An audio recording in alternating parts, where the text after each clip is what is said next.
greatest national security threat we have right now is how poorly we are educating our kids in pre-K through 12. We are reinforcing democracy. We are the ones who get to choose our future. Democracy is a fragile thing. It has to be defended, and it always has to be defended.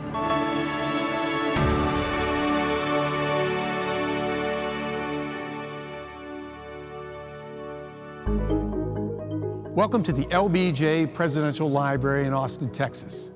I'm Mark Updegrove. As an author, journalist, television commentator, and CEO of the LBJ Foundation, I've had the privilege of talking to some of the biggest names and best minds of our day about our nation's rich history and the pressing issues of our times. Now we bring those conversations straight to you.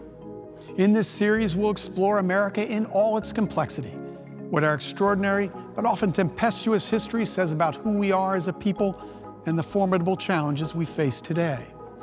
Our guest, Nicole Hemmer, is a professor of history at Vanderbilt University.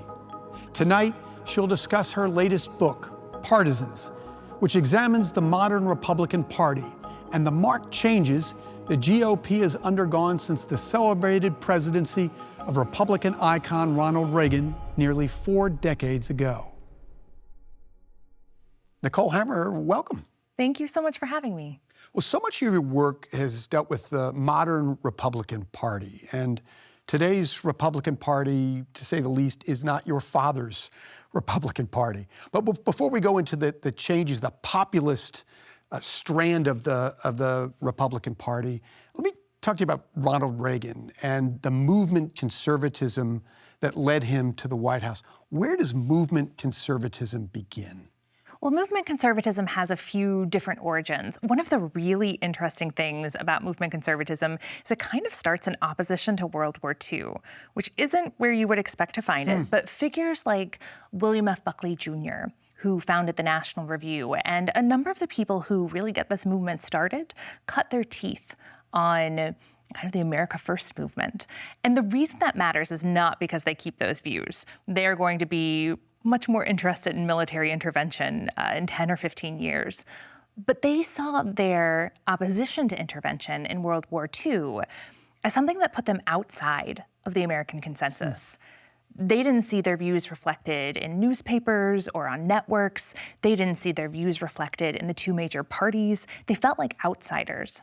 And that's something that's going to continue in their sort of more real origin story, which is the Cold War. It really is Cold War conservatism, movement conservatism, that it has its origins in the outbreak of the Cold War. And again, the belief that neither major party represented what they wanted to do. Even though Dwight Eisenhower, who's elected in 1952, very popular, a Republican president, they saw him as a Me Too liberal, that there wasn't anyone who was a hardcore committed conservative, who was going to take the fight to the Soviets, who was going to roll back the New Deal and the welfare state. They didn't see any of their people out there in either of the parties, so they felt shut out, and they felt like it was their mission to take over one of those two parties. So is there one figure that emerges in the 1950s who embodies movement conservatism? Absolutely. When it comes to politics, no one looms larger than Barry Goldwater. Barry Goldwater was a senator from Arizona. He had served in World War II. He was very libertarian. So he wasn't quite like movement conservatives. There were some things that they disagreed on, but he was so committed to his libertarianism that he was often the odd man out. So he might be that lone vote that's going to vote to try to dismantle Social Security or not renew it, or who's going to be sort of standing out on the fringes. And they saw him and they said, that's someone who really believes what he says, puts his money where his mouth is. He would end up coming out against the Civil Rights Act in 1964. And he said, it's not because I agree with segregation. It's because the federal government has no role in making people more equal. That's just not what the government should be doing. I believe in small government. And so Barry Goldwater becomes this person that movement conservatives really get behind. And they do it really effectively. They put together kind of a draft Goldwater campaign in 1960 and then again in 1964. And in 1964, they pulled together enough support for him to become the Republican Party nominee, even though he was much more conservative than most Republicans. And yet, after this very contentious campaign where he's competing for the nomination against Nelson Rockefeller. Barry Goldwater becomes the nominee, and Lyndon Johnson trounces him with the biggest electoral mandate in the history of the country to that point. So what happened in 1964 to Barry Goldwater? 1964 was rough. Barry Goldwater had wanted to run for president in 1964. He wanted to run against John Kennedy. And after the Kennedy assassination, some of his heart went out of it. But it was also the case that not only was he much more rightward than the Republican Party, he was much more to the right than most Americans. Americans were not ready for Barry Goldwater to become president. He was not only, he was opposed to the New Deal. And most Americans actually really liked New Deal programs like Social Security.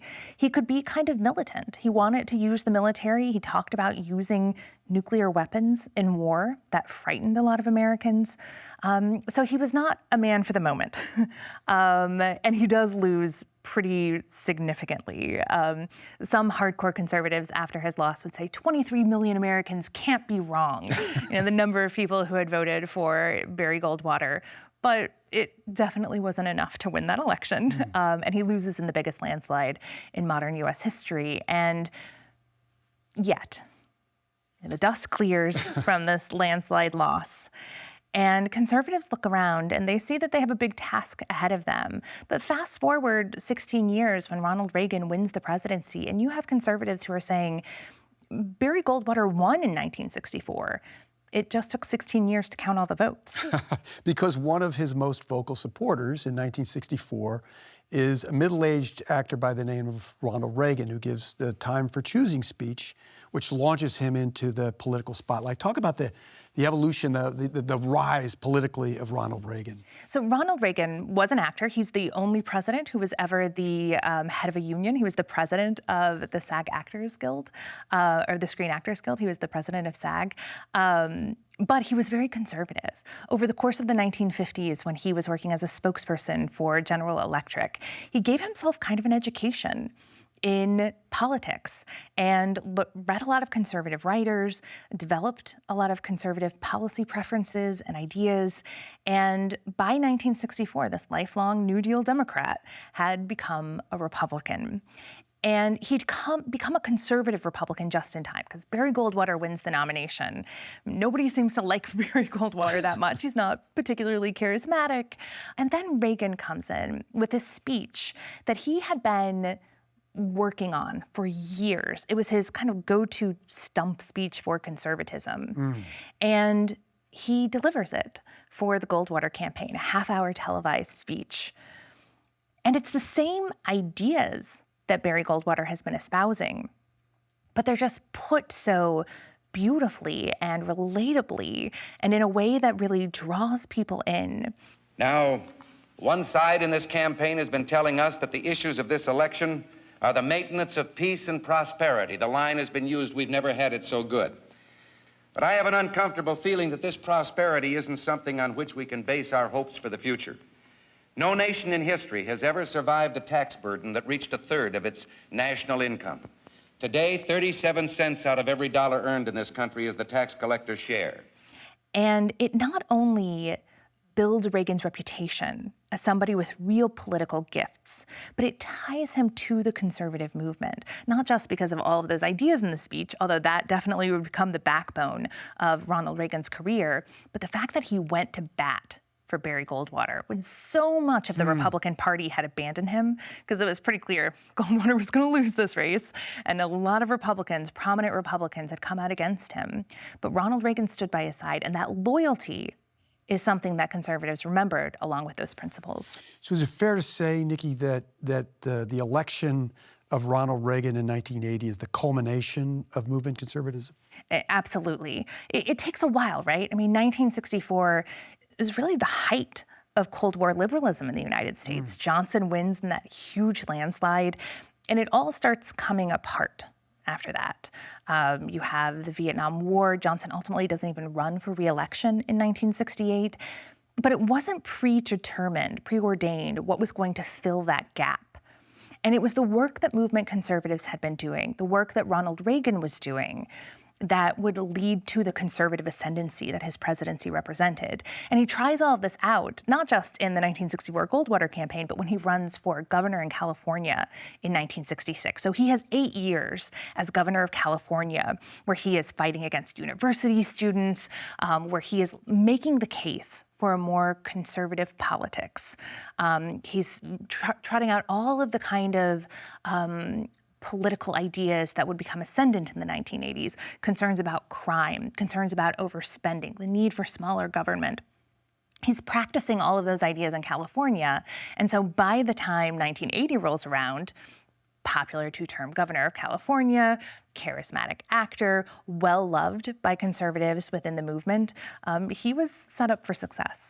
As you look at the presidency of Ronald Reagan, does it embody the conservatism that he had espoused? In some ways, yes and no. I mean, it definitely was a conservative administration. Reagan brings movement conservatives into the White House, gives them federal power. Really, for the first time, he breaks strikes, he pushes forward on deregulation. There are some ways in which it's a very conservative administration.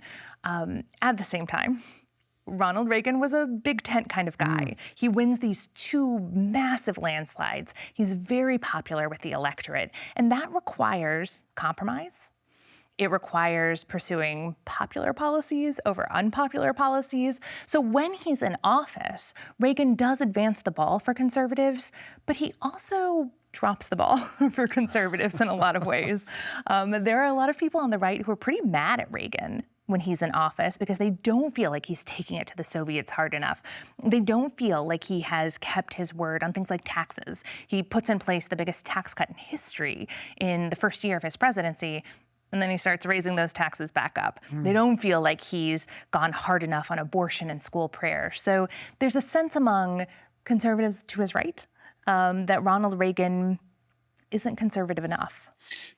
But he remains enormously popular, to your earlier point. He leaves office with an approval rating of 63%. 10 years later, his approval rating would be 71%, 10 years out of office. And he remains to this day a Republican icon and an emblem of conservatism. And yet, as you write, we have drifted markedly away from the Reagan conservatism of the 1980s. Why weren't conservatives able to sustain the Reagan Revolution? Yeah, the right has abandoned Reagan, and they didn't just do it in 2016. It's something that was happening almost as soon as Reagan left office. The Reagan mythology, as you just mentioned, would grow and grow over the course of the 1990s, the 2000s. Still today, you have Republican presidential primary debates that take place at the Reagan Library with paeans to Reagan throughout. But Ronald Reagan was fundamentally a Cold War president. He was shaped by that kind of geopolitical conflict. It meant that he would promote ideas of freedom and democracy in ways that had real implications for his policies. He supported open immigration. He believed the free movement of people was part of freedom. He embraced free markets, not all the time, but that idea that goods should be able to flow freely. He tied those ideas and those policies to the fight against the Soviet Union in the Cold War. We represent freedom, democracy, and openness against these closed systems of communism. That sort of idea begins to fall apart when the Cold War comes to an end. There isn't that same constraint that the Cold War had put on American politics. And almost as soon as the Cold War ends, you have a group of conservatives, who we now call paleoconservatives, who are absolutely rejecting Reaganism. They're calling for protectionism. They're calling for the U.S. to come home. America First becomes the slogan of Pat Buchanan's campaign in 1992. Again, it's this idea that the world needs to be closed, not open. And that if particularly white people are going to maintain their power in the United States, they need to be acting in more anti-democratic ways. They need to be shutting down immigration, that America needs to be protected from change, and it needs to have a strong government to do it. In some ways, Ronald Reagan allows for a new kind of conservatism, a new movement, by striking down the Fairness Doctrine in 1987. What was the Fairness Doctrine, and how did that lead to a changing media landscape? So the Fairness Doctrine was this bit of regulation that the Federal Communications Commission had put in place, I think maybe in the early 1950s. And the idea behind it was that if you're going to be using public airwaves, you have to cover controversial issues and you have to cover them fairly. And what that looked like varied, but it was an obligation put on broadcasters in exchange for their broadcast license. And for a lot of conservatives, this was a problem because they felt like, A, basically all the media leaned to the left, so there was already this bias that no one was acknowledging, and B, that the Fairness Doctrine was used unfairly against conservatives. People didn't see someone saying Social Security is a good idea as a controversial statement. But somebody who said we should repeal Social Security, that was pretty controversial in the 1960s. And so this conservative voice gets a Fairness Doctrine challenge, whereas this more liberal idea doesn't. So conservatives did not like the Fairness Doctrine. They felt it held them back. During the Reagan administration, this was one of Reagan's priorities, to get the Fairness Doctrine taken away. And by 1987, his FCC gets rid of it. And a year later, Rush Limbaugh, his show goes national. He becomes this juggernaut superstar of conservative talk radio. And certainly repealing the Fairness Doctrine had something to do with that. There were also some other changes in technology and in sort of business practices that made Limbaugh possible. So it wasn't just the Fairness Doctrine going away. And in fact, in 1987, 1988, a lot of conservatives by that point were in favor of the Fairness Doctrine. Newt Gingrich co-sponsors legislation to put the Fairness Doctrine back in place because they think that they can use it to counter liberal bias. Now they can point to CBS and say, well, CBS is biased towards liberalism. There's a Republican running the FCC. They can make that argument and use the Fairness Doctrine. But at the end of the day, the regulation goes away. There would be more deregulation in the media space in the 1990s. And all of that helps this conservative media of the 80s and 90s to flourish. And you start to get a conservative media ecosystem that is powerful and popular and immensely profitable. It's a whole new player on the political scene that have become really commonplace today. So how does this populist movement among conservatives evolve in the new millennium? It really takes off in the new millennium. In the 1990s, you kind of see the seeds of it. You see the seeds of it in some fringe spaces, like in the Patriot movement and the rise of the militia movement.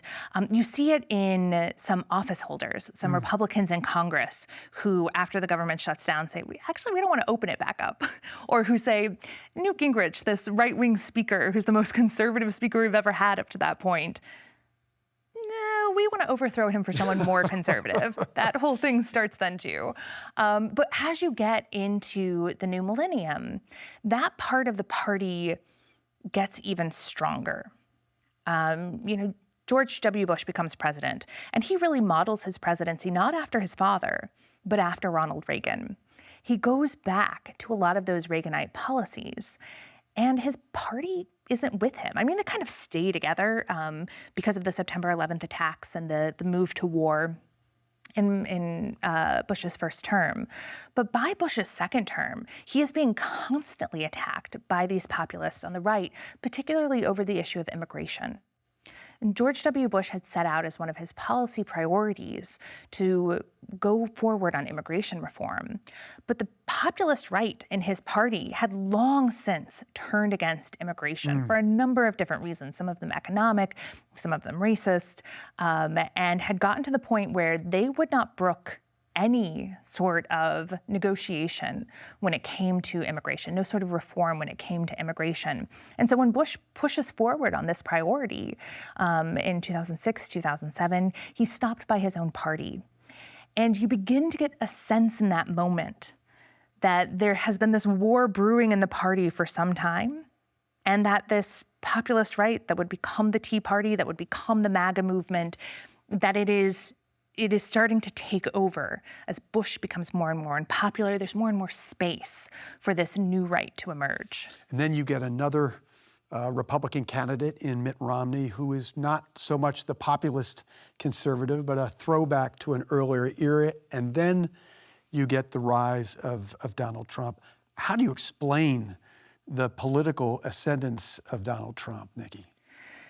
This could be a whole conversation for hours and hours, because there's a lot to talk about when it comes to the rise of Donald Trump. But I think one of the things to really zero in on is the anti-establishment mood that had settled across voters in the United States. And it had been there for a while. It was there during the Bush administration. Americans abandoned Bush pretty heavily in his second term. It was part of why Barack Obama got nominated and elected, right? He beats a Clinton. He's this new, fresh face saying, well, I didn't vote for the Iraq War. Like, I'm different from what came before. I'm something new. I'm something fresh. And that was kind of the positive vibe of the anti-establishment. But that mood only deepened during the Obama administration. And the rise of Trump, he really takes advantage of the discontent and the fractures in the Republican Party. And then, of course, there's one other big elephant in the room, and that is the growth of conservative media in the intervening years. When you're talking about the Reagan years, you have some conservative magazines, you have some conservative publishing houses, but you don't have Fox News, you don't have Rush Limbaugh, you certainly don't have right-wing blogs and websites and social media and podcasts.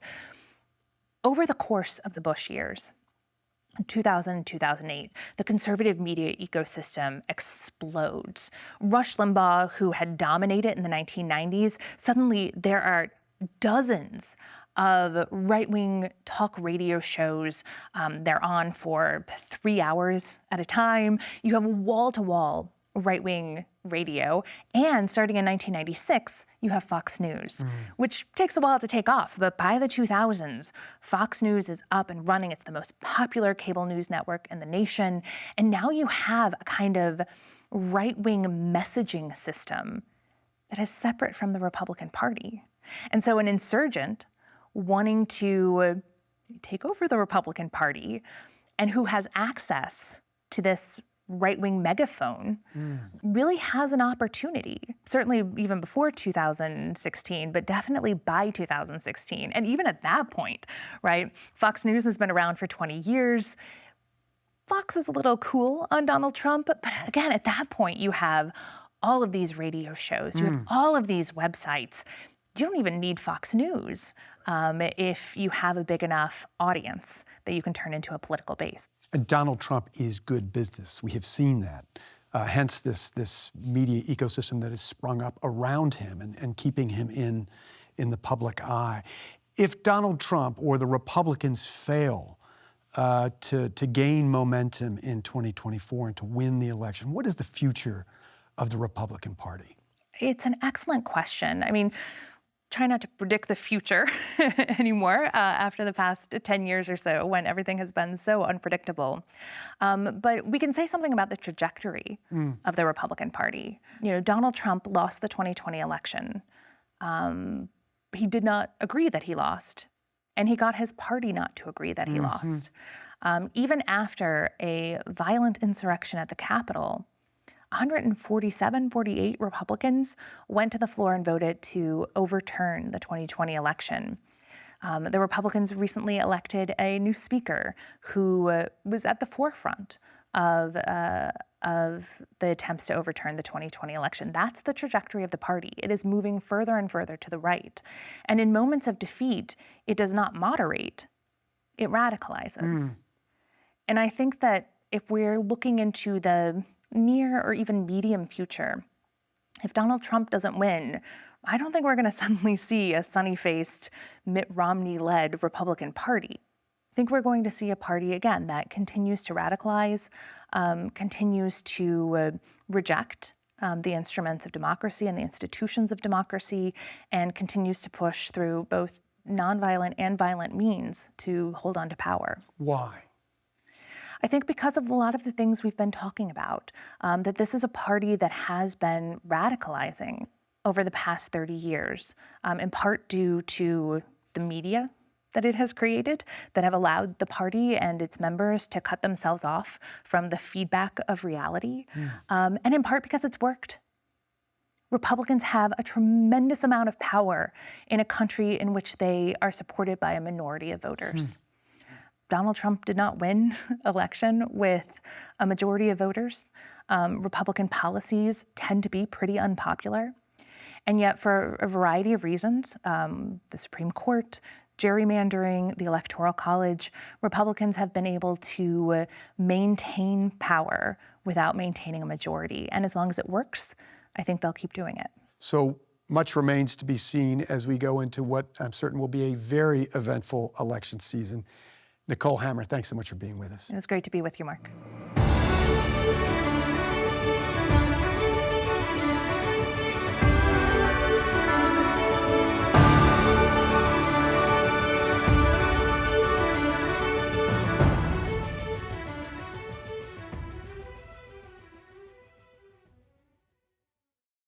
This program was funded by the following: Joni and Joe Latimer, Linda Johnson Robb and family, BP America, and also by